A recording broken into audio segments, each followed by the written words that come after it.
దేవునికి మహిమ కలుగును గాక. మరొక పర్యాయము రీతిగా దేవునికి ఉన్నతమైన మాటలు తెలియజేయడానికి దేవుడిచ్చినటువంటి ఈ తరుణాన్ని బట్టి తండ్రైన దేవునికి యేసుక్రీస్తు వారి ద్వారాగా పరిశుద్ధాత్మిక సహాయంతో నా హృదయపూర్వక కృతజ్ఞత స్తుతి చూపిస్తున్నాను.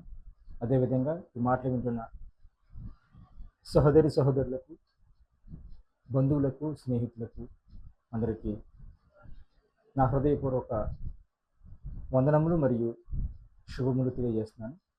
ఈ సమయంలో పరిశుద్ధ గ్రంథమైన బైబిల్ నుంచి కొన్ని మాటలు మనం ఆలోచన చేద్దాం. తద్వారాగా దేవుడు మనతో ఏం మాట్లాడబోతున్నాడో వాటిని ఆలోచించి అర్థం చేసుకుని గ్రహించి వాక్యానికి అనుకూలమైనటువంటి జీవితాన్ని జీవించే విధంగా దేవుని యొక్క మాటలు అంగీకరించాలని తెలియజేస్తూ ముందుగా దేవుని యొక్క ప్రార్థన సహాయాన్ని తీసుకుని తదుపరి మాటలను మనం ఆలోచన చేద్దాం. చిన్న ప్రార్థన. కృపగల దేవ, దయగల తండ్రి, ఈ పరిశుద్ధమైన ఉన్నతమైన శ్రేష్టమైన నామానికి స్తుతులు స్తోత్రం చెల్లిస్తున్నాను. గతించిన సమయం అంతా కాచి కాపడి సజీవ లెక్కలో ఉంచినందుకే మీకు వందనాలు ప్రభావ. ఇదిగో తండ్రి, మీరు రాయించినటువంటి పరిశుద్ధ గ్రంథం నుంచి తండ్రి కొన్ని మాటలు తెలియచేయాలని సిద్ధపడిన నాకు తగిన జ్ఞానాన్ని సమయోచితమైన మాటలు పలకడానికి కృప చూపించండి, కనికరించి కృప చూపించండి. ఈ పరిశుద్ధాత్మ యొక్క సహాయాన్ని దయచేయండి ప్రభావ. కేవలం మీకు మాత్రమే నేను అనుకూలంగా మాట్లాడే విధంగా, మీకు మహిమార్థంగా నేను మాట్లాడే విధంగా మీకు అనుకూలంగా నా నోటిని మలచమని ప్రార్థిస్తున్నాను ప్రభావ. అలాగే వింటున్న ప్రతి ఒక్కరిని పేరు పేరుని జ్ఞాపకించుకోనండి. ప్రతి మాట కూడా తండ్రి వారు అర్థం చేసుకోవడానికి, గ్రహించడానికి, మంచి మనసుతో స్వీకరించడానికి మంచి బుద్ధిని జ్ఞానాన్ని తండ్రి వారికి అనుగ్రహించమని ఈ ప్రార్థన మీ ప్రియ కుమారుడు నా రక్షకుడినైన యేసుక్రీస్తు వారికి ఉన్నతమైన నామములో సమర్పించినాను తండ్రి. ఆమేన్. ప్రియమైన వారలారా, ఈరోజు మనం ఆలోచించబోయే అంశం విశ్వాసం వలన స్వస్థత మరియు సమాధానం. విశ్వాసము, స్వస్థత, సమాధానం అనే ఒక మాటను, ఆ మాట ద్వారాగా దేవుడు రాయించినటువంటి మరికొన్ని మాటలను మనం ఆలోచన చేసి ఆ మాటలు వెనుకున్నటువంటి భావాన్ని, సారాన్ని గ్రహించి ఆయనకు ఇష్టలుగా మనం జీవించాలని మీకు తెలియజేయడానికి నేను ఇష్టపడుతున్నాను. దయతో జాగ్రత్త ఈ మాటలు చదువుతున్న ప్రతి ఒక్క లేఖనము లేదా ప్రతి ఒక్క దేవుని యొక్క మాటను అర్థం చేసుకోవడానికి, ఆలోచించడానికి ప్రయత్నించవలసిందిగా ప్రేమతో మనం చేస్తున్నాను. ప్రియులారా, మనుషులుగా ప్రతి ఒక్కరు కూడా ఏదో ఒక సమయంలో బలహీనులుగా ఉండడం అన్నది మనందరికీ తెలిసిన విషయమే. అంటే మనిషి ఏదో ఒక సమయంలో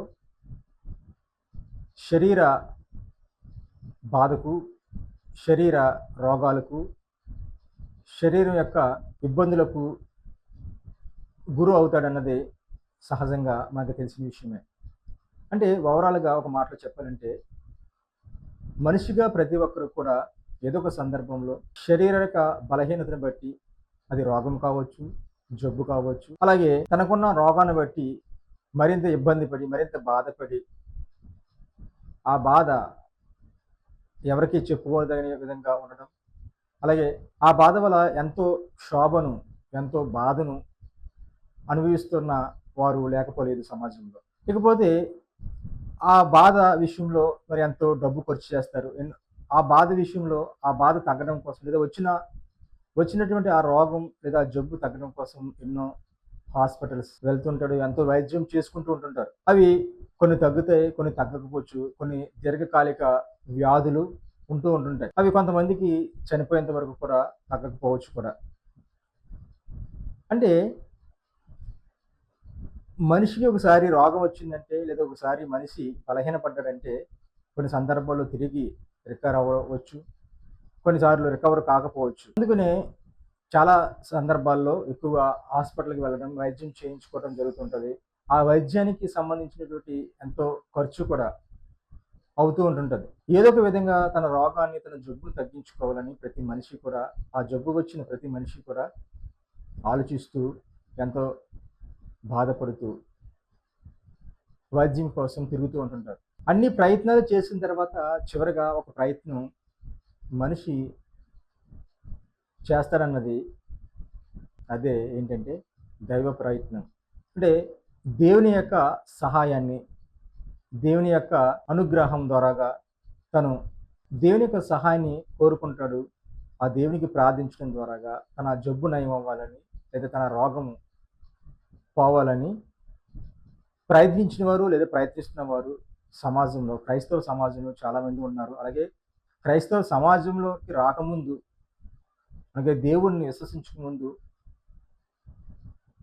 వారి యొక్క పరిస్థితిని బట్టి దేవుని వైపుకు, దేవుని చెంతకు వచ్చే విధంగా వారి యొక్క ప్రయత్నాలు కూడా జరుగుతున్నాయి, జరుగుతాయి కూడా. అంటే దేవుడు నమ్ముకోవడం వల్ల, దేవుని విశ్వసించడం ద్వారాగా తమకు కలిగినటువంటి బాధ ఏదైతే ఉందో లేదా రోగం ఏదైతే ఉందో దాన్ని తగ్గించుకోవచ్చు అనే మానవ ప్రయత్నం చేస్తాడు.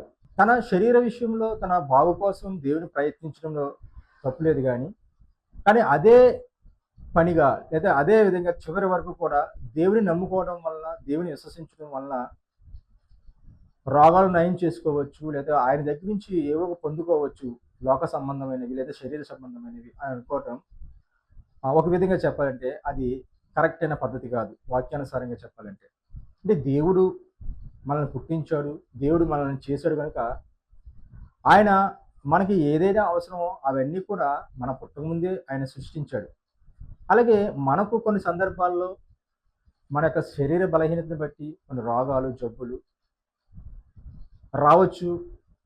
ఆ వచ్చినప్పుడు దేవుని మీద ఆధారపడి లోక సంబంధమైన ప్రయత్నాలు అన్నీ చేసిన తర్వాత దేవుని మీద చివరిగా ఆధారపడి దేవుని ద్వారాగా స్వస్థత పొందుకోవడం, దేవుని ద్వారాగా తను మేలు పొందుకోవడం అన్నది జరుగుతున్నాయి, ఆల్రెడీ జరిగాయి కూడా. ఇవన్నీ ఎందుకు చెబుతున్నాయంటే మనం డైరెక్ట్గా మనం నేరుగా దేవుని యొక్క వాక్యంలోనికి వెళ్ళగలిగితే ఈరోజు మనం ఆలోచించబోయే అంశంగా యేసుక్రీస్తు వలన లేదా యేసుక్రీస్తునందు విశ్వాసం ఉంచడం వలన స్వస్థత మరియు సమాధానము దొరుకుతుంది, లేదా సమాధానం మనం పొందుకోగలము అన్నది బైబిల్లో ఆ యొక్క సందర్భాలను మనం ఆలోచిస్తే అర్థమవుతుంది. కనుక పర్టికులర్గా నేను మాట్లాడబోతుంది ఏంటంటే దేవుని యందు విశ్వాసం ఉంచడం ద్వారాగా మనిషి శరీర బలహీనత నుంచి కానీ లేదా శరీర స్వస్థత పొందుకుంటాడు. అలాగే ఆ స్వస్థత పొందుకోవడం వల్ల సమాధానం కూడా దొరుకుతుంది. ఎందుకు సమాధానం దొరుకుతుందంటే అంతవరకు తన పడినటువంటి బాధ కానీ, తను అనుభవించినటువంటి క్షోభ, తను అనుభవించినటువంటి ఆ యొక్క ఇబ్బంది ఏదైతే ఉందో దాని నుంచి ఎప్పుడైతే విముక్తి పొందుతాడో, దాని నుంచి ఎప్పుడైతే బయటికి వస్తాడో అప్పుడు నిజంగా ఆ యొక్క వ్యక్తికి సమాధానం అన్నది లభిస్తుంది. అంటే సమాధానం కానీ, విశ్వాసం కానీ వీటన్నింటినీ ఇంకా లోతుగా అర్థం చేసుకుంటే డెప్త్గా అర్థం చేసుకుంటే చాలా విషయాలు బైబిల్లో మనకు కనబడతాయి. కానీ ఎస్పెషల్గా నేను చెప్పేది ఏంటంటే దేవుని ఆశ్రయిస్తే విశ్వాసంతో, అనగా ఎవరంటే దేవుని ఆశ్రయించడం వల్ల, అనగా ఏదైనా ఒక రోగం వచ్చినప్పుడు, లేదా ఒక బాధ వచ్చినప్పుడు, ఏదైనా ఒక ప్రతికూలమైన పరిస్థితి వచ్చినప్పుడు దేవుని మీద ఆధారపడితే తప్పనిసరిగా దేవుని వైపు నుంచి సహాయం వస్తుంది. అది హృదయపూర్వకంగా దేవుని కోరుకున్నప్పుడు తప్పనిసరిగా ఆయన నుంచి జవాబు వస్తుంది, ఆయన నుంచి సమాధానం వస్తుంది అన్నది బైబిల్లో కొన్ని సందర్భాలను మనం చూస్తారా అర్థమవుతుంది అని చెప్పడం కోసం ఈ యొక్క విషయాన్ని మీకు తెలియజేస్తున్నాను. కనుక ఇప్పుడు మనం మాట్లాడబోయే ముఖ్య వాక్య భాగం ఒకసారి మనం చూడగలిగితే మార్కు సువార్త 5వ అధ్యాయం 34వ వచనం. అందుకు ఆయన, కుమారి, నీ విశ్వాసం నిన్ను స్వస్థపరిచెను, సమాధానం గలదానవే పొమ్ము, నీ బాధ నివారణ నీకు స్వస్థత కలుగును గాక అని ఆమెతో చెప్పాను. మరొకసారి చదువుతున్నాను. మార్కు సువార్త 5వ అధ్యాయము 34వ వచనం. అందుకు ఆయన, కుమారి, నీ విశ్వాసం నిన్ను స్వస్థపరిచెను, సమాధానం గలదానవే పొమ్ము, నీ బాధ నివారణ నీకు స్వస్థత కలుగును గాక అని ఆమెతో చెప్పాను. ఇక్కడ సందర్భం అర్థం అవడం కోసం మార్కు సువార్త 5వ అధ్యాయం 25వ వచనం నుంచి 34వ వచ్చినటువంటి ఈ సందర్భం ఏంటంటే, ఒక స్త్రీకి రక్తస్రావ రోగం కలిగి ఎంతో బాధపడుతున్న సందర్భం.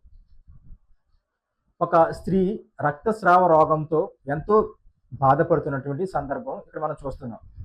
ఈ 25వ వచనం నుంచి మనం చూసినట్లయితే మనకు అర్థమవుతుంది. ఒకసారి ఈ యొక్క సందర్భం అర్థం అవ్వాలంటే 5వ అధ్యాయం మార్కు సువార్త 5వ అధ్యాయం 25వ వచనం మనం ప్రారంభం నుంచి మనం ఆలోచన చేస్తే ఒక స్త్రీ రక్తస్రావ రోగంతో బాధపడుతున్న సందర్భం మనకు అక్కడ కనబడుతుంది. సుమారుగా 12 సంవత్సరాల నుంచి ఆమె ఆ యొక్క రక్తస్రావ రోగంతో బాధపడుతూ, అలాగే అంత మాత్రమే కాదు, ఆ బాధ విషయంలో తన నివారణ అవ్వడం కోసం ఎందరో వైద్యులను సంప్రదించడం, అంటే ఆ వైద్యం కోసం లేదా వైద్యుల కోసం మరి ఎంతో వ్యయం చేసి ఎన్నో తిప్పలు పడినట్టుగా ఆ యొక్క సందర్భం మనం చూస్తాం. ఒకసారి ఆ సందర్భాన్ని మనం చూద్దాం. 25వ వచనం. 12 నుండి రక్తస్రావ రోగం కలిగిన ఒక స్త్రీ ఉండెను. ఆమె అనేక వైద్యుల చేత ఎన్నో తిప్పలు పడి తనకు కలిగినదంతయు వ్యయం చేసుకుని ఎంత మాత్రమును ప్రయోజనం లేక మరింత సంకటపడెను.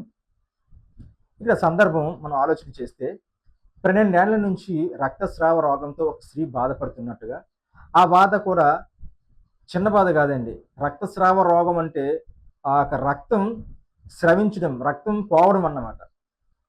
రక్తం పోవడం అంటే చిన్న విషయం కాదు. ఎందుకంటే మనిషిలో నుంచి రక్తం పోతే చాలా బలహీనుడైపోతారు. చాలా బలహీనపడతాడు.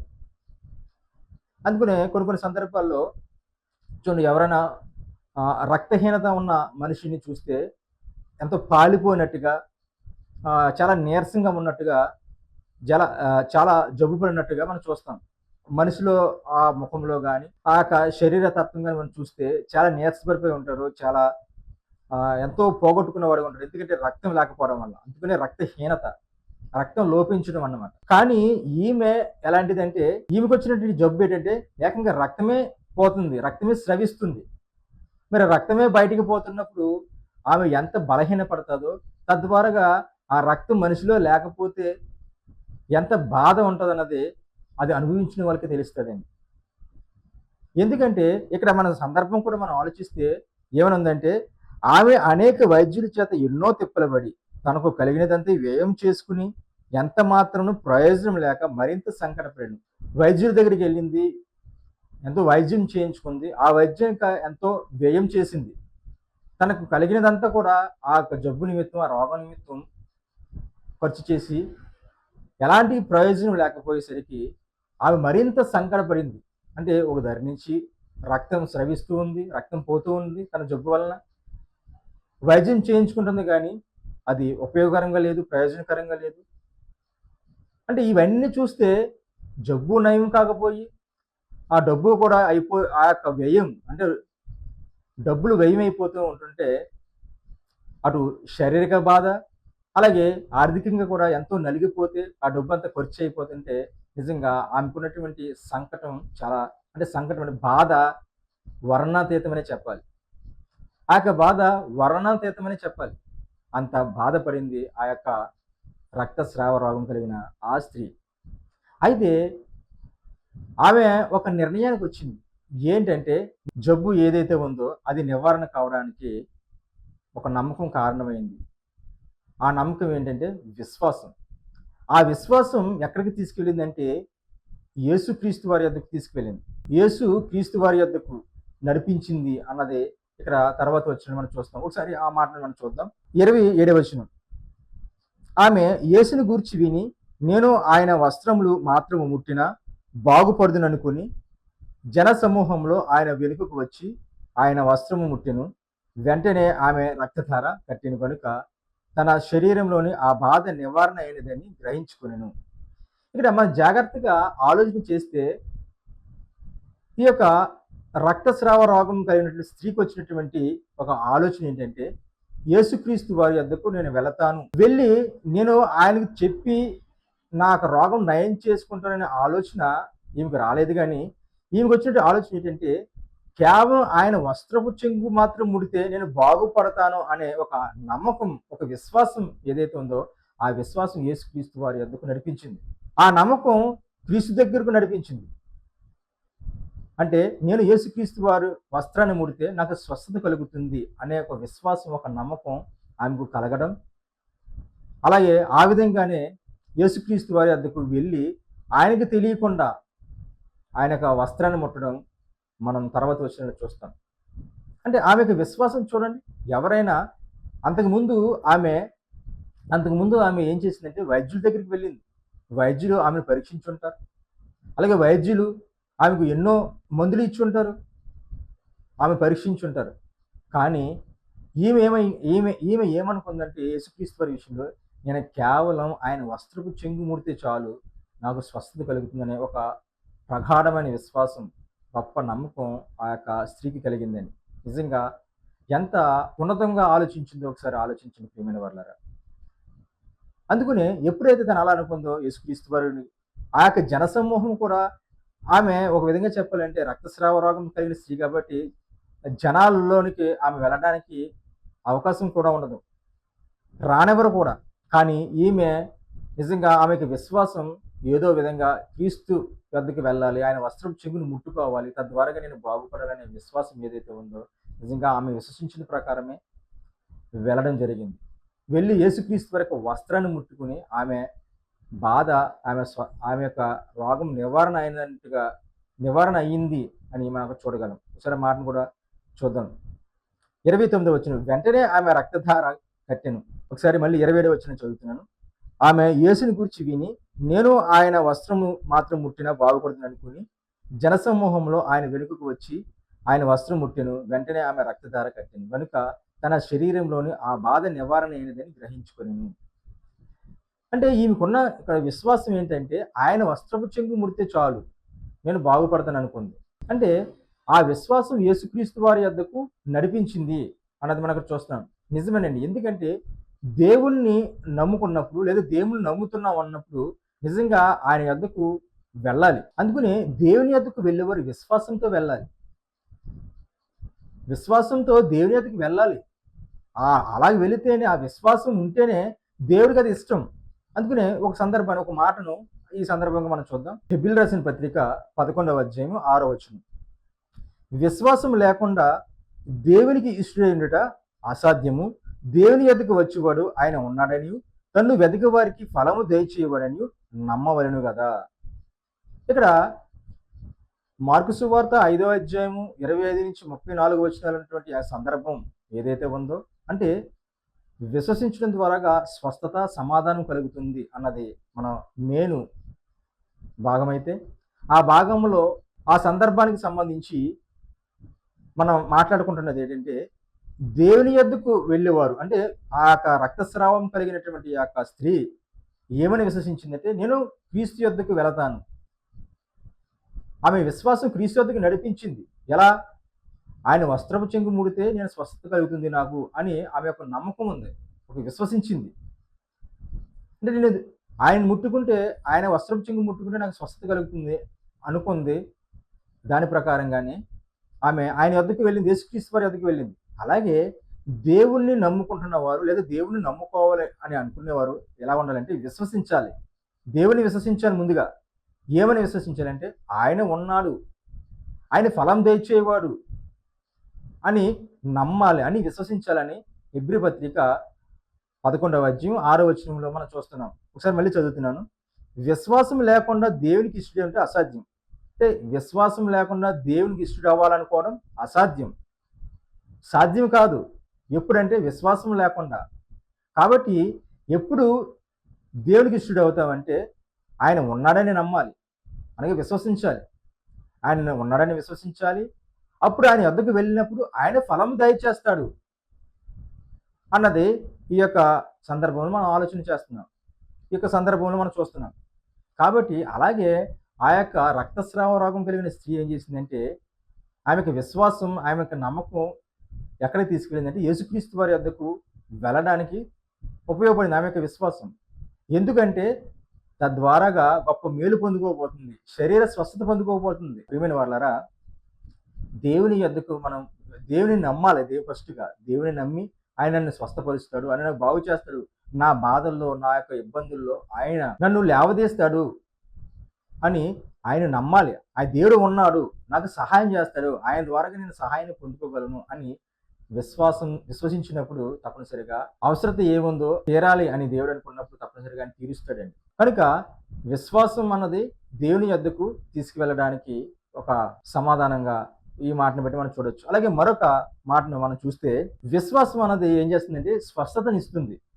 అంటే దేవుడిని ఎప్పుడైతే మనం విశ్వసించామో, దేవుని ఎప్పుడైతే మనం నమ్మామో ఆ నమ్మకం ఏం చేస్తుందంటే స్వస్థతనిస్తుంది. స్వస్థత ఇస్తుందని ఎందుకు అంటున్నానంటే ఇక్కడ రక్తస్రావ రోగం కలిగిన స్త్రీలో ఏముందంటే విశ్వాసం ఉంది. నేను దేవుని యొద్దకు వెళితే యేసు క్రీస్తు యొద్దకు వెళ్తే నాకు స్వస్థత కలుగుతుంది అనే విశ్వాసం ఆమె ఉంది కాబట్టి ఆమె స్వస్థత పొందుకుంది. ఒకసారి మళ్ళీ ఆ మాటను చూద్దాం. మార్కు సువార్త 5వ అధ్యాయము 7వ వచనం, నేను ఆయన వస్త్రం మాత్రం ముట్టినా బాగుపడుతుంది అనుకుని జనసమూహంలో ఆయన వెనుకకు వచ్చి ఆయన వస్త్రం ముట్టాను. వెంటనే ఆమె రక్తధార కట్టిన కనుక తన శరీరంలోని ఆ బాధ నివారణ అయినదని గ్రహించుకున్నాను. వెంటనే యేసు తనలో నుండి ప్రభావం బయలువెళ్ళని తనలో తాను గ్రహించి జనసమూహం వైపు తిరిగి నా వస్త్రమును ముట్టినది ఎవరని అడుగగా, ఇక్కడ జరిగింది ఏంటంటే యేసుక్రీస్తు వారి యొక్క వస్త్రాలు ఆమె ముట్టడం, ఆ ముట్టడం ద్వారాగా తన యొక్క రక్తధార కట్టెను అనే మాట మనకు చూస్తున్నాం. 29వ వచనం, వెంటనే ఆమె రక్తధార కట్టెను. అంటే అంతవరకు ఆమెలో నుంచి రక్తం పోతూనే ఉంది, రక్తం పోతుంది, రక్తస్రావం అవుతుంది. ఎప్పుడైతే ఆయన వస్త్రాలు, యేసు ప్రభువు వారి యొక్క వస్త్రాలు ముట్టిందో విశ్వాసంతో, ఆ యొక్క రక్తధార ఏమైందంటే కట్టింది, అంటే ఆగిపోయింది. ఇక్కడ అదే ఉంది, వెంటనే ఆమె రక్తధార కట్టిన కనుక తన శరీరంలోని ఆ బాధ నివారణ అయినదని గ్రహించుకునేను.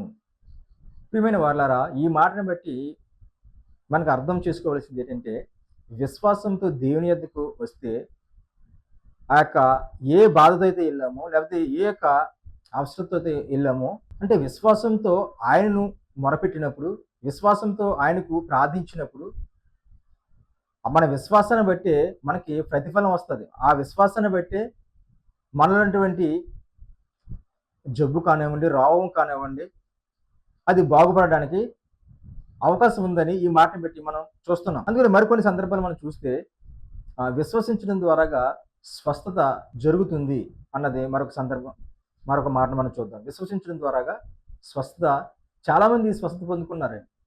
ఎంతోమంది యేసుక్రీస్తు వారు వద్దకు వెళ్ళి స్వస్థత పొందుకున్న వారు ఉన్నారు.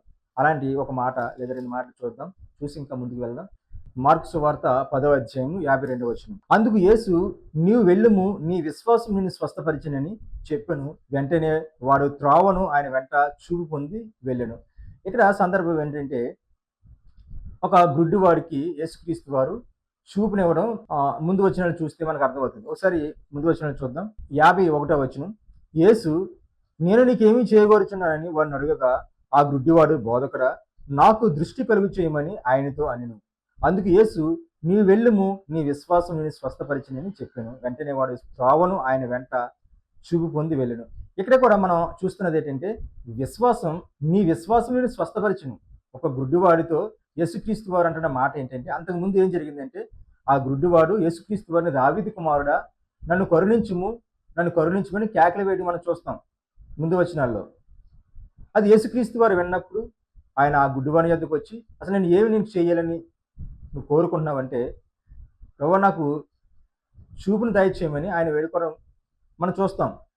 ఆ గుడ్డివాడు, బోధకుడా, నాకు దృష్టి కలుగు చేయమని ఆయనతో అనెను. ఎప్పుడైతే నాకు దృష్టి కలుగు చేయమని ఆ యొక్క గుడ్డివాడు అన్నాడో, అప్పుడు యేసుక్రీస్తు వారు ఏమన్నారంటే, అందుకు యేసు, నీవు వెళ్ళుము, నీ విశ్వాసం నిన్ను స్వస్థపరిచెను. ఇక్కడ చూడండి, నీ విశ్వాసం నీ స్వస్థ. ఏంటి ఆ యొక్క గుడ్డివానికి విశ్వాసం అంటే, నాకు చూపు పొందాలి, నేను చూపు పొందుకోవాలి, లేదా నాకు దృష్టి పొందుకోవాలి అనే ఒక విశ్వాసమే ఆ గుడ్డివానికి ఉంది.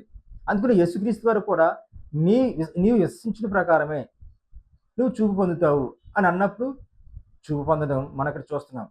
అంటే విశ్వసించడం ద్వారాగా చూపు వచ్చింది అన్నది ఇక్కడ మనం చూస్తాం. అలాగే మరొక సందర్భం చూద్దాం. లూకా సువార్త 17వ అధ్యాయము 19వ వచనం, నీవు లేచి పొమ్ము, నీ విశ్వాసం నేను స్వస్థపరిచినని వానితో చెప్పాను. ఇక్కడ సందర్భం ఏంటంటే, 10 మంది కుష్ఠరోగులు యేసుక్రీస్తు వారి వద్దకు వచ్చి మమ్మల్ని శుద్ధులుగా చేయండి ఆయనతో అన్నప్పుడు, మీరు వెళ్ళి యాజకులకు కనుపరుచుకోండి అని అంటారు యేసుప్రభు వారు. అన్నప్పుడు దారిలో ఏమవుతుందంటే, ఆ 10 మంది కుష్ఠరోగులు కూడా స్వస్థత పొందుకుంటారు.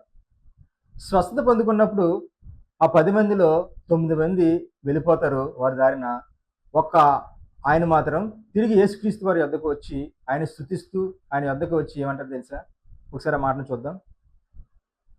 15వ వచనం, వారిలో ఒకడు తనకు స్వస్థత కలుగుట చూచి గొప్ప శబ్దంతో దేవుని మహిమపరచు తిరిగి వచ్చి ఆయన కృతజ్ఞతాస్తుతులు చెల్లించుచు ఆయన పాదముల యొద్ద సాగిలపడెను. వాడు సమరయుడు. 17వ వచనం, అందుకు యేసు, 10 మంది శుద్ధులైరు కారా, ఆ 90 ఎక్కడ? ఈ అన్యుడు తప్ప దేవుని మహిమపరచుడు తిరిగి వచ్చిన వాడు ఎవరును అగుపడలేదా అని చెప్పి 19వ వచనంలో, నీవు లేచిపోము, నీ విశ్వాసం నిన్ను స్వస్థపరిచును. ఇక్కడ చూడండి, నీ విశ్వాసం నిన్ను స్వస్థపరిచును అంటే, రక్తస్రావ రోగం కలిగినటువంటి స్త్రీ ఎలాగైతే విశ్వసించిందో, నేను క్రీస్తు యొక్క వస్త్రాలను ముట్టుకుంటే స్వస్థ పొందుతానని, ఆ విధంగానే ఆమె వస్త్రాలు ముట్టుకుంది, స్వస్థత పొందింది. అలాగే ఇక్కడ కూడా యేసుక్రీస్తు వారు నీ విశ్వాసం స్వస్థపరిచిందని ఇక్కడ కుష్ఠరోగులు అంటున్నాడు. అలాగే గుడ్డివాడిని అన్నాడు. అంతకుముందు వచ్చిన వాళ్ళు మనం చూసినట్లయితే అంటే విశ్వాసం స్వస్థపరుస్తుంది. విశ్వసించినప్పుడు అన్న నమ్మిక, అంటే దేవుడు నన్ను స్వస్థపరుస్తాడు, దేవుడు ద్వారాగా నేను మేలు పొందుకుంటాను, స్వస్థత పొందుకుంటాను అని ఎప్పుడైతే నమ్మకం ఉందో ఆ నమ్మకం తప్పనిసరిగా ఆ యొక్క ఎవరైతే స్వస్థత పొందాలని అనుకుంటున్నారో వారిలో కార్యం చేస్తుంది అన్నది ఈ యొక్క వచనం బట్టి చూడొచ్చు. ఇవి ఇంకా చాలా సందర్భాలు బైబిల్లో మనకు కనబడతాయి. అవన్నీ చూస్తే చాలా సమయం అవుతుంది. అంటే మనం మాట్లాడుతున్నది మరొకసారి నేను గుర్తు చేస్తున్నాను ఏంటంటే యేసుక్రీస్తు వారి యొద్దకు నిజంగా ఎంతోమంది బాగుపడడానికి వచ్చిన వారు ఉన్నారు. అలాగే ఆయన కూడా ఎంతోమందిని స్వస్థపరిచారు. ఆయన కుష్ఠరోగులన, కుంటివారిన, గుడ్డివారిన, చివరకు చనిపోయిన వారిని కూడా లేపడం మనం చూస్తాం. ఇవన్నీ చెప్పుకోవాలంటే సమయం సరిపోదు. కనుక ఆయన ద్వారాగా ఎంతోమంది స్వస్థత పొందుకున్నారు. ఇంకా ఒక మాటలో మరొక సందర్భం ఏముంటుందంటే చాలామంది కూడా రోగులను ఆయన పాదాల యొద్దకు తెచ్చి పడేసేవారంట. ఆయన పాదాల యొద్దకు వచ్చి పడవేసేవారు. వాళ్ళందరినీ కూడా స్వస్థపరిచారన్నది కొన్ని సందర్భాలు మనం చూస్తాం. కాబట్టి ఇక్కడ మనం ఆలోచించవలసింది ఏంటంటే విశ్వాసం ఏమిస్తుందంటే స్వస్థతనిస్తుంది. విశ్వాసం ద్వారా స్వస్థత పొందుకుంటాం అన్నది ఇక్కడ మనం ఆలోచించాం. ఇకపోతే చివరిగా మరొక మాట మనం చూసి ముగించుకుందాం. అలాగే విశ్వాసం ఏం చేస్తుందంటే సమాధానం ఇస్తుంది. ఆ సందర్భంలో కూడా ప్రధాన భాగంలో మనం చూసినట్లయితే ఆ యొక్క రక్తస్రావ రోగం కలిగినటువంటి స్త్రీ విశ్వసించడం ద్వారాగా స్వస్థత పొందుకుంది. స్వస్థత మాత్రమే కాదు, ఆమె సమాధానాన్ని కూడా పొందుకుంది అన్నది మార్కు సువార్త 5వ అధ్యాయం 34వ వచనం మనం చూస్తాం. ఒకసారి ఆ మాటను చూద్దాం. మార్కు సువార్త 5వ అధ్యాయం 34వ వచనం చదివే ముందుగా మనం అంతకుముందు వరకు 30వ వచనం వరకు చదువుకుందాం. 31వ వచనం కూడా చదువుకుందాం. ఆయన శిష్యులు జనసమూహం నీ మీద పడుచుండుట చూచున్నావే. 31వ వచనం. ఆయన శిష్యులు జనసమూహము నీ మీద పడుచుని చూచున్నావే, నన్ను ముట్టిన దేవుడని అడుగుచున్నావా అనిరి. ఆ కార్యం చేసిన ఆమెను కనుగొనవలెనని ఆయన చుట్టూ చూచెను. అప్పుడు ఆ స్త్రీ తనకు జరిగినది ఎరిగి భయపడి వణకుచూ వచ్చి ఆయన ఎదుట సాగిలపడి తన సంగతి అంతయు ఆయనతో చెప్పెను. మొత్తం పూర్తిగా తన విషయం ఏంటన్నది చెప్పింది. మొత్తం అదంతా మనం 25వ వచనం నుంచి తను ఎప్పటి నుంచి ఆ యొక్క రోగంతో బాధపడుతుందో, ఎంతమంది వైద్యుల దగ్గరికి వెళ్ళిందో, ఎంత వైద్యం చేయించుకుందో, ఎంత వ్యయం చేసిందో, తన యొక్క కలిగినదంతా కూడా ఇవన్నీ చెప్పుకొచ్చింది అనమాట. అప్పుడు చెప్పుకొచ్చినప్పుడు యేసుక్రీస్తు వారు ఏమంటున్నారో 34వ వచనంలో మనం చూస్తాం. అందుకు ఆయన కుమారి నీ విశ్వాసం నిన్ను స్వస్థపరిచను. చూసారా, యేసుక్రీస్తు వారు ఏమంటారంటే నీ విశ్వాసం నిన్ను స్వస్థపరిచను. అంటే నీకు స్వస్థత ఎలాగ పొందావు అంటే కేవలం నేను విశ్వసించడం ద్వారాగా. ఏంటి విశ్వసించడం ద్వారా అంటే ఇగో నన్ను యేసు ప్రభువు స్వస్థపరుస్తాడు, ఆయన వస్త్రపు చెంగు ముట్టితే నాకు స్వస్థత కలుగుతుందనే ఒక విశ్వాసం ఏదైతే ఉందో ఆ విశ్వాసం ఎవరిని గురించి అంటే యేసుక్రీస్తు వారిని గురించి. అంటే యేసుక్రీస్తు వారి యొద్దకు వెళ్తే ఆయన వస్త్రాలు ముడితే నేను బాగుపడతాననే ఒక విశ్వాసం ఆమెకు ఉంది అని తెలియజేస్తున్నాడు ఇక్కడ యేసుప్రభు వారు. అందుకు ఆయన కుమారి నీ విశ్వాసం స్వస్థపరిచను, సమాధానం గలదానివే పొమ్ము. ఎప్పుడైతే ఇక్కడ సమాధానం అనే మాట మనం చూస్తున్నాం, సమాధానం ఎప్పుడు పొందుకోగలమంటే మన యొక్క ఆరోగ్య స్థితి బాగా ఉన్నప్పుడు మాత్రమే ఆ సమాధానం అంటూ ఉంటుంది. ఇప్పుడు మన ఆరోగ్యం బాగోలేదు, మనలో సమాధానం ఉంటుందా? మనలో నెమ్మది ఉంటుందా? ఉండదండి. మనం అనారోగ్యంగా ఉన్నంత కాలము, ఆ బాధ పడుతున్నంత కాలము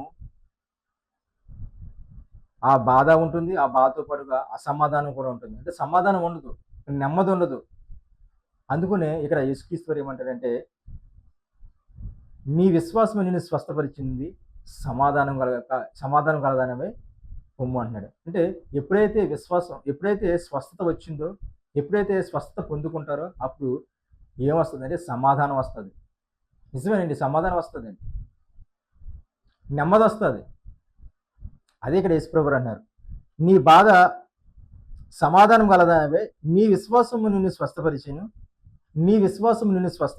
సమాధానం కలదానవే పొమ్ము, నీ బాధ నివారణయే నీకు స్వస్థత కలుగునుగా కానీ ఆమెతో చెప్పాను.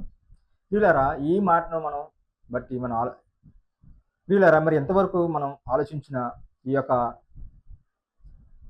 వాక్యాలను బట్టి, రిఫరెన్స్ని బట్టి యేసుక్రీస్తు వారిని ఒక రక్తస్రావ రోగం గల స్త్రీ, ప్రియులారా, ఇంతవరకు విన్న ఈ యొక్క మాటలన్నింటిని బట్టి కూడా మనం ఆలోచన చేస్తే, మనం ఎప్పుడైతే దేవుని పట్ల విశ్వాసం కలిగి ఉన్నామో, ఏ విశ్వాసంతో మనం దేవుని యొద్దకు వెళ్తామో తప్పనిసరిగా ఆయన నుంచి మనం ప్రతిఫలం పొందుకుంటాము. ఆయన నుంచి మనకి ప్రయోజనం ఉంటుంది. ఆయన నుంచి మనకి ఉపశమనం ఉంటుంది, స్వస్థత ఉంటుంది అన్నది ఈ మాటలు బట్టి మనం ఆలోచన చేయొచ్చు. స్వస్థత మాత్రమే కాదు, సమాధానం కూడా పొందుకుంటాం. ఎప్పుడంటే ఆయన విశ్వసించినప్పుడు స్వస్థత పొందుకుంటాం. అలాగే ఆయన విశ్వసించినప్పుడు సమాధానంతో ఆయన యొద్ద నుంచి వెళ్తాం. అలాగే ఈ యొక్క స్త్రీ వెళ్ళింది, రక్తస్రావ రోగం కలిగిన స్త్రీ కూడా సమాధానంతో వెళ్ళింది. ఆ సమాధానం ఇచ్చింది ఎవరు? యేసుక్రీస్తు వారు. అందుకనే యేసుక్రీస్తు వారు సమాధానాన్ని ఇస్తాడు. అంటే ఇస్తాడు. యేసుక్రీస్తు వారి యొద్ద సమాధానం దొరుకుతుందంటే దొరుకుతుంది. ఆయన యొద్ద స్వస్థత కలుగుతుందంటే కలుగుతుంది. ఎప్పుడంటే ఆయన విశ్వసించినప్పుడు, ఆయన ఉన్నాడు అని నమ్మినప్పుడు, ఏదైతే నమ్మకంతో వెళ్తావో ఆ నమ్మకం బట్టే దేవుని నుంచి నీకు ప్రతిఫలం వస్తుంది. ముఖ్యంగా ఇక్కడ ఏమిటంటే సమాధానం కలదనేవి పొమ్ము. మరి దేవుని యొద్దకు వెళ్తే సమాధానం ఉంటుందంటే ఉంటుందండి. ఆయన సమాధానం ఇచ్చేవాడు. ఒకసారి ఆ మాటను కూడా మనం చూసి ముగించుకుందాం. యోహాను సువార్త 14:27 చదువుతున్నాను. శాంతి మీకు అనుగ్రహించి వెలుచున్నాను, నా శాంతినే మీకు అనుగ్రహించున్నాను. లోకం ఇచ్చినట్టుగా నేను మీకు అనుగ్రహించుట లేదు. మీ హృదయమును కలవరపడనీయుకుడి, వెరవనీయుకుడి. మరలా చదువుతున్నాను. యోహాను సువార్త 14:27 శాంతి మీకు అనుగ్రహించి వెలుచున్నాను, నా శాంతినే మీకు అనుగ్రహించున్నాను. లోకం ఇచ్చినట్టుగా నేను మీకు అనుగ్రహించట్లేదు. మీ హృదయమును కలవరపడనీయకుడి, వెరవనీయకుడి. ఇక్కడ యేసుక్రీస్తు వారు శిష్యుని ఉద్దేశించి మాట్లాడుతున్నటువంటి సందర్భం. అయితే మనం ఎందుకు ఈ యొక్క వచనం తీసుకున్నామంటే సమాధానం కోసం. అంటే యేసుక్రీస్తు వారి యొద్దకు వస్తే సమాధానం వస్తుంది. యేసుక్రీస్తు వారి యొద్దకు వెళితే స్వస్థత వస్తుంది.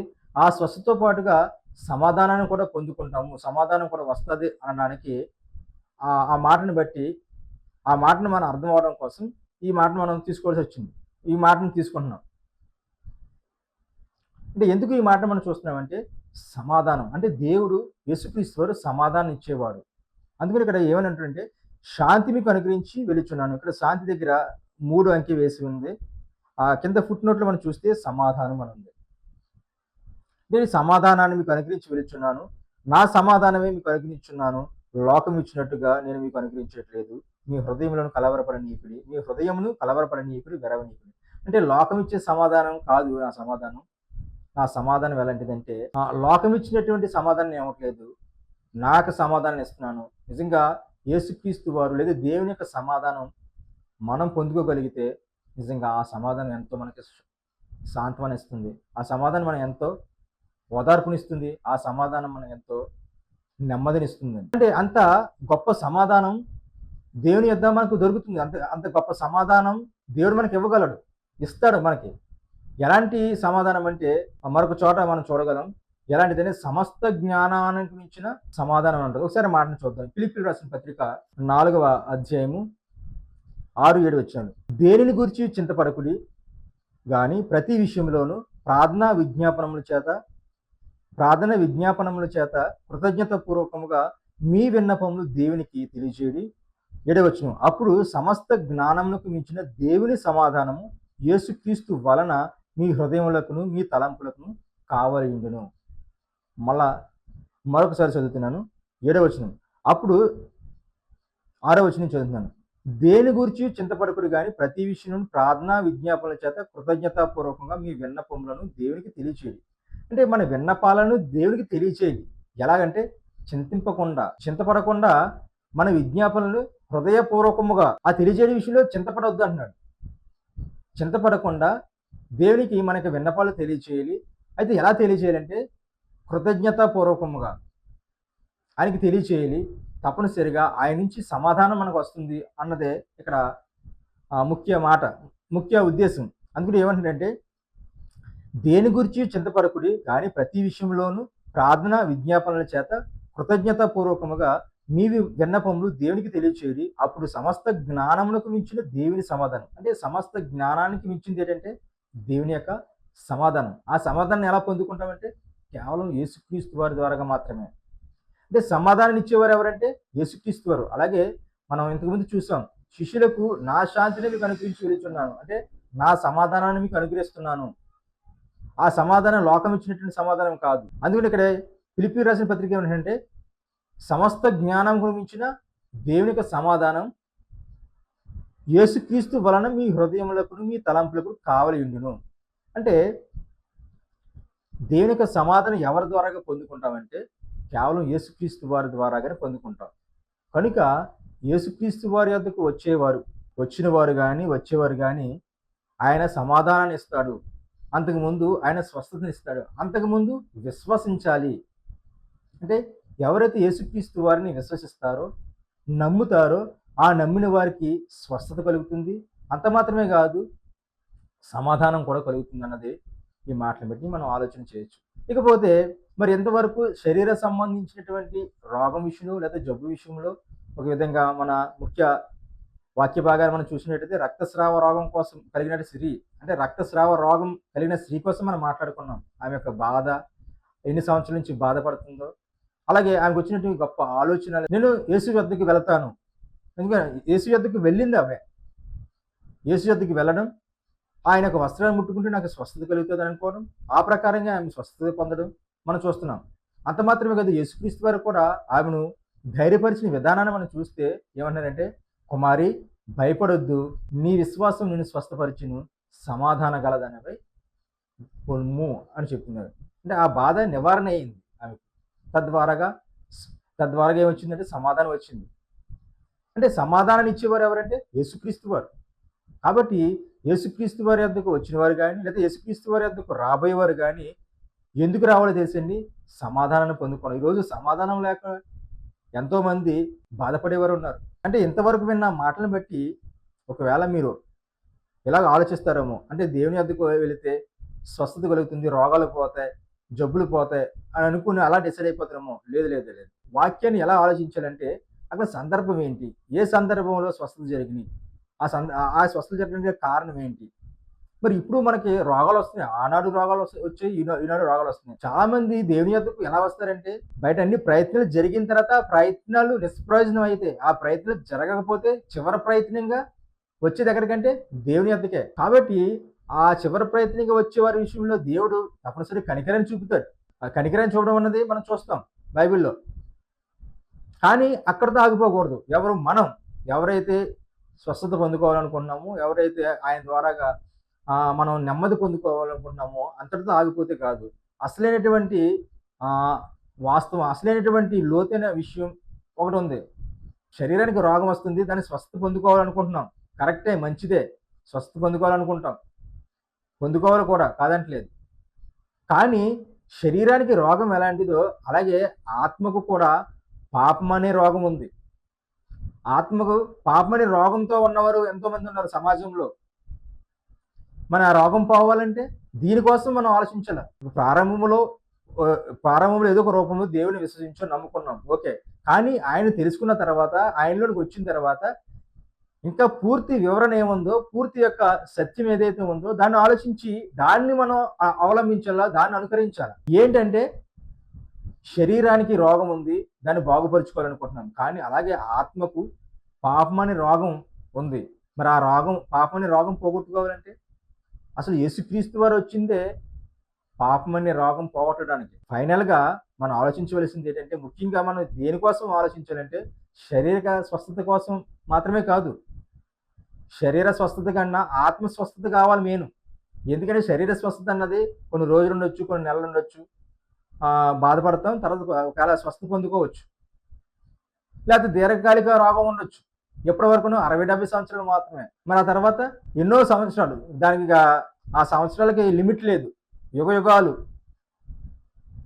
జీవించవలసిన వారంగా ఉన్నాం ఆత్మగా. కేవలం శరీర స్వస్థత కోసమే దేవుడిని నమ్మి విశ్వసించి నమ్ముకుని చనిపోతే మనకి ప్రయోజనం ఉండదు. ఒక విధంగా ప్రారంభంలో అలా వచ్చినా మనం వాక్యాన్ని వింటున్నప్పుడు, వాక్యాన్ని చదువుతున్నప్పుడు, వాక్యం ఇంకా పూర్తి వివరణలోనికి మనం వెళ్తున్నప్పుడు అసలు దేనికి స్వస్థత కావాలి అన్నది మనకు తెలిసినప్పుడు దాన్ని మనం అంగీకరించి దానికోసం మనం ఆలోచన చేసి ఆ యొక్క ఆత్మ సంబంధించిన ఆ పాపపు రోగం పోగొట్టుకోవడానికి మనం దేవుణ్ణి విశ్వసించాలి, దేవుణ్ణి అడగాలి, అలాగే దేవుణ్ణి ప్రాధేయపడాలి. ఎందుకంటే అది పోగొట్టుకోవాలి. ఎందుకంటే అది శాశ్వతంగా ఆత్మ అన్నది శాశ్వతంగా ఉండవలసింది. ఈ శరీరంలో ఉన్న మనము కొంతకాలం ఉంటున్నాం, 60-70 సంవత్సరాలు ఉంటాం అంతే. ఆ తర్వాత నిత్య జీవం మనకి వెళ్తాం. ఎప్పుడు ఉండే ఒక జీవితం ఉంది. మరి ఆ జీవితాన్ని పొందుకోవాలంటే ముందుగా ఈ యొక్క భూమి మీద ఉండగానే మన యొక్క శరీర రోగం పోవాలని, పోగొట్టుకోవాలని ఎన్ని ప్రయత్నాలైతే చేస్తున్నామో ఆ ప్రయత్నాలు ఫలించక దేవుని ఎద్దకు వచ్చి ఆయన ద్వారాగా మనం స్వస్థత పొందుకుంటున్నాము. అలాగే అన్నిటికంటే ముఖ్యంగా దేవుడు శరీర స్వస్థత మాత్రమే దేవుడు కాదు. ఆయన ఎవరికి దేవుడు అంటే పాపం రోగానికి ఆయన వైద్యం చేసేవాడు. ఆయన స్వస్థపరిచేవాడు. పాపాన్ని రోగం నుంచి పాపం నుంచి రక్షించేవాడు యేసుక్రీస్తు. అందుకనే యేసుక్రీస్తు వారు ఒక మాట అన్నారు. ఒకసారి మాటను చూద్దాం. సందర్భంగా తప్పనిసరిగా మనం చూడాలన్నమాట. మత్తయి సువార్త 9:12 ఆయన అనగా యేసుక్రీస్తు వారు ఆ మాట విని, రోగులకే గాని ఆరోగ్యం గల వారికి వైద్యుడు అక్కర్లేదు కదా, అయితే నేను పాపులను పిలువచ్చితిని గాని నీతిమంతులను పిలువరాలేదు కనుక కనికరమునే కోరుచున్నాను గాని బలిని కోరను అను వాక్యభావం ఏమిటో మీరు వెళ్ళి నేర్చుకున్నారని చెప్పాను. మరలా చదువుతున్నాను. 12 మత్తయి సువార్త 9:12 ఆయన ఆ మాట విని రోగులకే గాని ఆరోగ్యం గల వారికి వైద్యుడు అక్కర్లేదు కదా. అంతే కదండి. వైద్యుడు ఎవరికి? రోగం గలవానికే కదా. రోగం లేనివానికి వైద్యుడు అక్కర్లేదు కదా. అంటే రోగం గలవానికి వైద్యుడు ఎలాగైతే అవసరమో అలాగే ఇక్కడ యేసుక్రీస్తు వారు తన కోసం ఏం చెప్పుకున్నారంటే 12 ఆయన ఆ మాట విని రోగులకే గాని ఆరోగ్యం గల వారికి వైద్యుడు అక్కర్లేదు కదా, అయితే నేను పాపులను పిలువచ్చితిని గాని నీతిమంతులను పిలువరాలేదు. అంటే ఇంతకీ యేసుక్రీస్తు వారు ఎందుకు వచ్చారంటే ఈ లోకానికి పాపులను పిలవడానికి వచ్చారు. ఎందుకు పాపులను పిలవడం అంటే వాళ్ళు పాపంలో ఉన్నారు. ఆ పాపంలోనే ఉండి వారు చనిపోతే నరకానికి వెళ్ళిపోతారు. ఆ నరకం అన్నది యుగయుగాలు ఉంటుంది. ఆ బాధ వర్ణనాతీతం. కాబట్టి ఆ బాధ నుంచి తప్పించాలంటే యేసుక్రీస్తు వారు ఈ భూమి మీదకి రావాలి. వచ్చి ఆయన పాపం అనే రోగం ఉంది, ఆ పాపం మీరు పోగొట్టుకోవాలి, ఆ పాపం నుంచి మీరు విడుదల పొందాలి, అప్పుడు మీరు నరకం నుంచి తప్పింపబడతారు అని చెప్పడం కోసం యేసుక్రీస్తు వారు ఈ లోకానికి వచ్చారు. అందుకని ఇక్కడ ఏమంటున్నారంటే అయితే నేను పాపులను పిలువచ్చితిని కానీ నీతిమంతులను పిలువరాలే. అయితే నేను పాపులను పిలువచ్చితిని కానీ నీతిమంతులను పిలువ రాలేదు. అంటే యేసుక్రీస్తు వారు ఎవరిని పిలవడానికి వచ్చారంటే పాపులను పిలవడానికి వచ్చారు. అంటే సమాజంలో ఉన్న వారందరూ ఎవరంటే పాపులు. అంటే పాపులు అంటే దేవుని మాట వినకుండా తమ ఇష్టం వచ్చినట్టు బ్రతుకుతూ దేవుడికి లోబడి బ్రతకకుండా దేవుడు ఎలాగ బ్రతకమన్నాడో ఆ విధంగా బ్రతకకుండా వాళ్ళ ఇష్టం వచ్చినట్టుగా బ్రతకడమే, బ్రతికి జీవిస్తూ దేవుడిచ్చినటువంటి ఈ యొక్క ఆయుష్ కాలాన్ని, దేవుడిచ్చినటువంటి ఈ బ్రతుకును తాము ఇష్టం వచ్చినట్లుగా బ్రతుకుతూ ఈ యొక్క జీవితాన్ని అర్ధాంతరంగా ముగించుకుంటున్నారు. అలాగే జీవితాన్ని నిరుపయోగంగా జీవిస్తున్నారు. వారు ఇష్టం వచ్చినట్టుగా బ్రతుకుతున్నారు, పాపులుగా బ్రతుకుతున్నారు. పాపులుగా బ్రతకడం అంటే ఎవరి జీవితం మారదన్నట్టుగా ఒక దేవుడు అంటే భయం లేదు, దేవుడు అంటే భక్తి లేదు. అసలు నా జీవితం ఎవరిచ్చారు, నేను ఎందుకు ఈ భూమి మీద పుట్టాను, నేను పుట్టడానికి గల కారణం ఏంటి అని అనుకునేవారు లేరు. ఎవరు ఇష్టం వచ్చినట్టుగా బ్రతుకుతున్నారు. దొంగలుగా, వ్యభిచారులుగా, పొరుగువారిని దోచుకునేవారుగా, నరహంతకులుగా, హత్యాచారాలు చేసేవారు. ఇంకా చాలా సందర్భాలు ఉన్నాయి. అంటే పాపులు అంటే ఒకటి రెండు అనేదానికి లేదు, చాలా ఉన్నాయి. అంతకంటే పాపం ఏంటో తెలుసు అంటే పాపము ఆలోచనలు ఆలోచించడం పాపమే. కేవలం చేస్తే మాత్రమే కాదు, ఆలోచించడం కూడా పాపం అని బైబిల్ చెప్తుంది.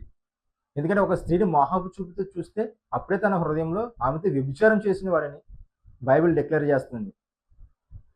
అంటే ఏంటి బైబిల్ ఎంత డెప్త్గా చెప్తుందంటే మనల్ని ఆలోచనలో కూడా పాపం చేయకూడదు అన్నది బైబిల్ యొక్క డిక్లరేషన్. ఆ బైబిల్ మనల్ని ఎంత జాగ్రత్త పరుస్తుంది అంటే ఆలోచనలో కూడా పాపం చేయకూడదు అని బైబిల్ చెప్తుంది. కాబట్టి అంటే అంత పవిత్రులుగా అవ్వాలని ఆలోచన, అసలు ఆలోచనలోనే పవిత్రులు ఉంటే పాపం జరగడానికి, పాపం చేయడానికి ఇంకా చోటు ఎక్కడిది, ఇంకా అవకాశమే లేదు కదా. అంటే దేవుడి యొక్క ఉద్దేశం ఏంటంటే ఆ హృదయంలో కానీ లేకపోతే తలంపుల్లో కానీ ఆలోచనలో కానీ పాపాన్ని తుడిచివేయాలి, పాపం దరిచేరని ఇవ్వకూడదు అన్నదే దేవుని యొక్క ఆలోచన, దేవుని యొక్క ఉద్దేశం. అందుకనే యేసుక్రీస్తు వారు నేను పాపులను పిలువ వచ్చింది. ఎందుకంటే ఎందుకు పిలిచాడంటే ఆ పాపం పోగొట్టుకోవడానికి. అందుకనే యేసుక్రీస్తు వారి యొక్క రక్తం ఏం చేస్తుందో ఒకసారి ఆ మాటను తీసుకుని ముగిస్తాను. యోహాను గారు రాసినటువంటి మొదటి పత్రిక 1వ అధ్యాయం 7వ వచనం. అయితే ఆయన వెలుగులోనున్న ప్రకారము మనమును వెలుగులో నడిచిన యెడల మనము అన్యోన్య సహవాసం గలవారమే ఇందుము.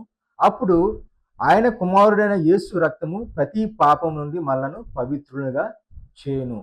అంటే ఇక్కడ మనం ముఖ్యంగా మనకు కావాల్సినటువంటి మాట ఏంటంటే యేసుక్రీస్తు వారి యొక్క రక్తము ప్రతి పాపం నుండి మనలను పవిత్రులుగా చేయును. అంటే మనం పవిత్రపరచబడాలంటే, మనం పవిత్రులు అవ్వాలంటే ఎక్కడికి వెళ్ళాలంటే యేసు రక్తం వద్దకు వెళ్ళాలి. యేసు రక్తం ఏం చేస్తుందంటే మనను పవిత్రులుగా చేస్తుంది. అంటే యేసు రక్తం ఎలా పవిత్రులుగా చేస్తుందంటే దేవుడు ఆ విధంగా, అంటే యేసుక్రీస్తు వారి యొక్క రక్తం మనల్ని పవిత్రంగా చేస్తుందని బైబిల్ చెబుతున్నప్పుడు దాన్ని విశ్వసిస్తున్నాం. రక్తం ఎలా పవిత్రులు చేస్తుందని కొంతమంది మాట్లాడతారు. రక్తం పవిత్రులు అవ్వడం ఏంటి అంటారు. అంటే దేవుడికి ఒక ఆలోచన, దేవుడి ఒక సంకల్పం ఉంది. దేవుడి యొక్క ఆయన ఏమైతే అనుకున్నాడో అది ఇప్పుడు రక్తం పరిశుద్ధులు చేస్తుందని అన్నది మనం మనం మనం ఏమైనా చేస్తున్నామా? మనం ఏమైనా చెయ్యాలా ఏంటి? యేసుక్రీస్తు వారి రక్తాన్ని ఆశ్రయించడం అంటే ఆయన మన కోసం బలి అవ్వాడు, మన కోసం చనిపోయాడు, తద్వారా రక్తాన్ని కార్చాడు, రక్తాన్ని చిందించాడు, రక్తాన్ని మన కోసం చిందించాడు, మన కోసం బలి అయిపోయాడు. ఈ ఓవరాల్గా ఇవన్నీ కూడా ఏంటంటే రక్తం పవిత్రులుగా చేస్తుంది. అసలు పాత నిబంధన నుంచి చూస్తే ఎవరైనా పాపం చేస్తే ఆ పాపాన్ని ప్రాయశ్చిత్తంగా రక్తాన్ని ఒలికించాలి. ఎలాగంటే ఒక జంతువుని తీసుకెళ్తే ఆ జంతువు బలి అర్పించేవారు. వీళ్ళు చేసినటువంటి పాపాలు నిమిత్తం సంవత్సరం బలి అర్పించేవారు జంతువుని. కానీ యేసుక్రీస్తు వారు ఒకసారే మన కోసం పాపుల కోసం బలి అవ్వాడు. మన పాపాలను తీసివేయడం కోసం, మన పాపల నుంచి పవిత్రం చేయడానికి. అంత చాలా ఈజీగా ఆయన రక్తం మనం పవిత్రం చేస్తే మన రక్తాన్ని ఏమైనా కొంటున్నామా, లేకపోతే మనం ఏమైనా కొనాలా, లేకపోతే మనం ఏమైనా ధనధాన్యాలు ఇవ్వాలా మన పాపాలు పోవాలంటే?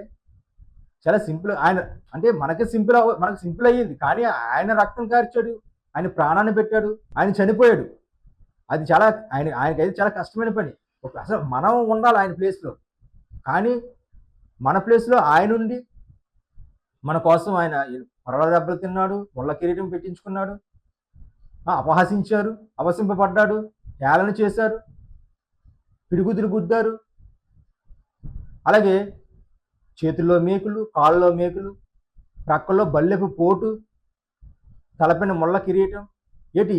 ఒకటి కాదండి, ఎంత చిత్ర వధ యేసుక్రీస్తు వారు అనుభవించారో తెలుసండి. ఎవరి కోసం అంటే మీకోసం. ఎవరి కోసం అనుభవించారంటే నా కోసము. ఇదంతా ఎవరి కోసం అంటే పాపులమైన మనందరి కోసం అండి. ఎందుకంటే ఆ పాపం నుంచి విముక్తులను చేయాలని. అందుకనే ఆయన రక్తం ప్రతి ఒక్క మనిషి యొక్క చేసిన పాపాన్ని ఏం చేయాలంటే పవిత్రులుగా చేయడం కోసం ఆయన రక్తాన్ని చిందించాడు. ఆయన రక్తం చిందించవలసి వచ్చింది. మనకి చిన్న మట్టి అంటుకోకుండా మనం ఈజీగా ఆయన రక్తం మనల్ని పవిత్రపరుస్తుందంటే దాన్ని విశ్వసించాలి, ఆనందించాలి, దాన్ని విశ్వసించాలి, ఎంతో బాధతో దాన్ని అంగీకరించాలి, ఒక విధంగా సంతోషించాలి. ఎందుకంటే మనకి రక్షణ ఇచ్చినందుకు, మనం పాపాలను కడిగివేసినందుకు. కానీ ఇలాగా ఆలోచించేవారు లేరు. ఆయన రక్తం ఏంటి, మనల్ని పవిత్రపరచడం ఏంటంటే లేదు, అదంతా కాదండి. వాక్యంగా అర్థం చేసుకుంటే దేవుడు మాటలు కాబట్టి ఆయన ఎలాగైనా మనల్ని రక్షించగలడు. ఆయన ఒక విధానం ఉంది. ఆ విధానాన్ని ఆయన ఏమైతే అనుకున్నాడో ఆ ప్రకారంగానే ఆయన ప్రవేశపెడతారు తప్ప మనం ఆయన ప్రవేశపెట్టిన దానికి అలా కాదు అనడానికి మనం సరిపోం. అలా ఆలోచనే రాకూడదు. ఆయన రక్తం ద్వారా మన పాపాలు తీసేస్తానని విశ్వసించాలని నమ్మాలి. అది దేవుడు చెప్పిన మాట, అది సత్యం, వాస్తవం. అంత ఈజీగా మన పాపాలు ఆయన రక్తాన్ని ఆశ్రయిస్తే, ఆయన నమ్ముకుంటే, ఆయన మన కోసం బలి అవ్వాడు, చనిపోయాడని జస్ట్ నోటితో ఒప్పుకోవడం వల్ల, విశ్వసించడం వల్ల మనకి మేలు కలుగుతుందంటే అనగా మనం మనం పాప విముక్తులు అవుతున్నామంటే ఇంక అంతకంటే గొప్ప కార్యం ఏమని చెప్పండి, గొప్ప విషయం ఏమని చెప్పండి. వీళ్ళరా తప్పనిసరిగా ఆలోచించింది దేవుని యొక్క మాటలు మంచి మనసుతో ఆలోచిస్తే చాలా అర్థవంతంగా ఉంటాయి, చాలా గొప్పగా ఉంటాయి, చాలా ఉన్నతంగా ఉంటాయి. కాబట్టి ఈ మాటలు విన్న మీరందరూ కూడా మనమందరం కూడా దేవుడి మాటలను మంచి మనసుతో అంగీకరిద్దాం, ఆలోచిద్దాం, వాక్యానుసారమైన జీవితాన్ని జీవిద్దాం అని తెలియజేస్తూ నా మాట ముగిస్తున్నాను. చిన్న ప్రార్థన చేసుకుందాం. కృపగల దేవ, దయగల తండ్రి, ఇక తండ్రి కొద్ది నిమిషాలు మీ మాటలు తండ్రి తెలియజేసిన ప్రభా, చెప్పినటువంటి ప్రతి మాట, చదివినటువంటి ప్రతి ఒక్క వచనం ప్రభా, విన్న వారిలో తండ్రి మంచి ఆలోచన పుట్టే విధంగా మంచి మనసుతో అంగీకరించి స్వీకరించి తద్వారాగా మీకు మరింత దగ్గరవి మీ ఇష్టాన్ని నెరవేర్చేవారుగా ప్రతి ఒక్కరికి జ్ఞానం తెచ్చి ముఖ్యంగా తండ్రి ఈరోజు చెప్పుకున్నటువంటి మాటలు తండ్రి, ఒక స్త్రీ 12 సంవత్సరాల నుంచి తండ్రి రక్తస్రావ రోగంతో బాధపడుతూ ఎంత ఇబ్బంది పడిందో తండ్రి ఆ మాటలు చదువుతుంటే అర్థమవుతుంది ప్రభా. ఎంతో తిప్పలు పడిందని, తన బాధ నివారణ కాక ఎంతో సంకట పడిందని విన్నాం. వైద్యుల చేత వైద్యం చేయించుకున్నప్పటికీ నిష్ప్రయోజనం తండ్రి, ఫలితం శూన్యంగా కనిపిస్తుంది ప్రభా. చివరి ప్రయత్నంగా యేసుక్రీస్తు వారిని విశ్వసించడం ద్వారాగా ఆయన చెంతకు వెళితే, ఆయన యొద్దకు వెళితే ఆయన వస్త్రపు చెంగు మాత్రం ముడితే నేను స్వస్థత పొందుకున్నామని ఆమె విశ్వాసం ఎంతో గొప్పది తండ్రి. తద్వారాగా స్వస్థత పొందుకుంది, అంత మాత్రమే కాదు సమాధానాన్ని కూడా పొందుకుని తిరిగి వెళ్ళడం తండ్రి ఆ యొక్క సందర్భంలో మేము చూసాం తండ్రి. అలాగే తండ్రి మేమందరం కూడా ఒకప్పుడు తండ్రి ఏదో ఒక రోగంతోనూ ఏదో ఒక అసమాధానం కలిగి అలాగే నెమ్మది లేక మీ చెంతకు వచ్చిన వారిని ప్రభా. చాలామంది ఆ విధంగా తండ్రి విశ్వసించిన వారి తండ్రి చివరి ప్రయత్నంగా మీ చెంతకు వచ్చి మీ ద్వారా మేలు పొందిన వారు తండ్రి. మేలు పొందిన ప్రతి ఒక్కరు కూడా అంత మాత్రమే కాకుండా మీకోసం నిజాయితీగా నమ్మకంగా బ్రతకడానికి, నమ్మకం జీవించేవారుగా వారు చూపించారు. అలాగే ఇంకా మీ వద్దకు ఎవరో రావాలనుకున్నారో వారు మిమ్మల్ని విశ్వసించి మీరు ఉన్నారని నమ్మి తద్వారాగా మీ కొరకు తండ్రి బ్రతికి మీ ఇష్టం నెరవేర్చేవారుగా వారికి జ్ఞానాన్ని, తెలివిని, వివేకాన్ని అనుగ్రహించిన ప్రభావ. అలాగే స్వస్థతతో పాటుగా సమాధానం పొందుకుని అంతకంటే ముఖ్యంగా శరీర రోగం కంటే ఆత్మ రోగం పోగొట్టుకోవాలి, ఆత్మ రోగం అనే పాపం పోగొట్టుకోవాలి అని ప్రతి ఒక్కరూ తెలుసుకుని అర్థం చేసుకుని ఆ యొక్క పాప అనే రోగం పోవాలంటే కేవలం మీ కుమారుని యొక్క రక్తాన్ని మాత్రమే ఆశ్రయించాలని మీ మాటలు సెలవిస్తున్నాయి ప్రభా. కాబట్టి ప్రతి ఒక్కరూ యేసుక్రీస్తునందు విశ్వాసం ఉంచిన వారు కానీ అలాగే విశ్వసించబోతున్న వారు కానీ కేవలం యేసుక్రీస్తు వారి యొక్క రక్తం మాత్రమే పాపం నుంచి పవిత్రులుగా చేస్తుందని నమ్మి యేసుక్రీస్తు వారిని విశ్వసించి యేసుక్రీస్తు స్వరక్షకునిగా అంగీకరించే వారిగా, ఇంకా యేసుక్రీస్తు వారిని విశ్వసించిన వారు ఈ వర్తమానం ఏంటంటే తప్పనిసరిగా వాళ్ళందరూ కూడా తండ్రి కుమారుని విశ్వసించడానికి మంచి మనసును, బుద్ధిని, జ్ఞానం వరకు అనుగ్రహించింది. అలాగే విశ్వసించిన మేమందరూ కూడా అది వినేవారు ఎవరైతే విశ్వసించిన వారు ఉన్నారో వారు మరింత మీ పట్ల నమ్మకంగా జీవించేవారు, క్రీస్తు పట్ల నమ్మకం కలిగి పాపం చేయకుండా మీ కొరకు జీవించేవారుగా, క్రీస్తు వరకు నమ్మకంగా బ్రతికేవారుగా వారికి మంచి మనసును, బుద్ధిని, జ్ఞానాన్ని అనుగ్రహించమని ప్రార్థిస్తున్నాను ప్రభా. అలాగే ఉన్నవారిలో ఎవరికైనా శరీర బలహీనత ఎవరికైనా ఉంటేదండి ఆ యొక్క బలహీన నుంచి విడిపించండి. అలాగే అనారోగ్యం వారుకుంటే వారి యొక్క అనారోగ్యం స్వస్థపరచని ప్రభు చూపించండి. అలాగే అల్పులను అవాజ్ఞని నన్ను తండ్రి మరింత మీ కొరకు ఉన్నతంగా నేను వాడబడ్డానికి తగిన జ్ఞానాన్ని, వివేకాన్ని అనుగ్రహించండి. అలాగే చెప్పినట్టు మాటలు తండ్రి పొరపాటు ఏమైనా చెప్పుకుంటే దయచేసి నన్ను క్షమించి కనిపించి మరింత మీ మాటలను అర్థం చేసుకుని చెప్పడానికి వివేకాన్ని, తెలివిని, బుద్ధిని అనుగ్రహించమని ఈ ప్రార్థన మీ ప్రియ కుమారుడు మా రక్షకుడు నేను యేసుక్రీస్తు వారికి ఉన్నతమైన నామమున సమర్పించడానికి తండ్రి ఆమేన్. అందరికీ వందనములండి. నిన్న ఆ యొక్క వర్తమానాన్ని మీకు తెలిసిన వారికి పంపించవలసిందిగా తెలియజేస్తూ ఈ మాట ముగిస్తుంది.